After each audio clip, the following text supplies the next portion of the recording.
আল্লাহ রাব্বুল আলামিন সূরা ইয়াসিনের ভিতরে বলেন, হে আমার বান্দা, মন দিয়ে শোনো। আওয়ালাইসাল্লাযী খালাকাস সামাওয়াতি ওয়াল আরদা বিকাদিরি আলা আইয়াখলুকা মিসলাহুম বালা হুয়া খাল্লাকুল আলিম। তিনি আকাশ ও পৃথিবী সৃষ্টি করেছেন।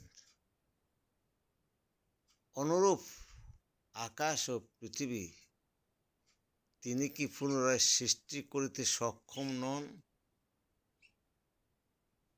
আল্লাহ সর্বস্রষ্টা, তিনি সর্বজ্ঞানী। কাজেই আল্লাহ রাব্বুল আলামিন মুখে খালি বলেন কুন ফায়াকুন, এই কথার ভিতর দিয়েই পৃথিবীর যে কোনো সৃষ্টি হয়ে যায়।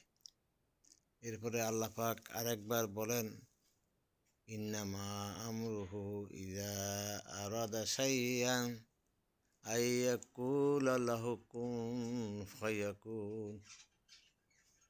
আল্লাহ বলেন, আমি যখন কোনো কিছু সৃষ্টি করতে ইচ্ছা করি তখন ওই বস্তুকে বলি তুমি হও, অমনি তা হইয়া যায়। এত বড় মহান স্রষ্টা আমাদের ভালোর জন্য এই পৃথিবী সৃষ্টি করে দিয়েছেন, আকাশ সৃষ্টি করে দিয়েছেন, গাছ গাছরা বড় ছোট মিডিয়াম যেখানে যেটা আমরা ব্যবহার করুম তাও করে দিয়েছেন। এরপরে বিভিন্ন পোকামাকড়, সাপ বিচ্ছু আমরা দেখি অনর্থক সৃষ্টি করেছেন না, এগুলিও আমাদের উপকারের জন্য সৃষ্টি করেছেন।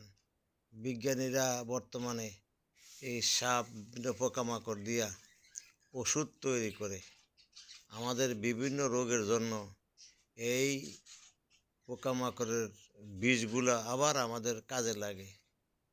মহাসমুদ্র যত ময়লা কাঁচরা যা কিছু আছে সব যায়, সেগুলোরে নষ্ট করার জন্য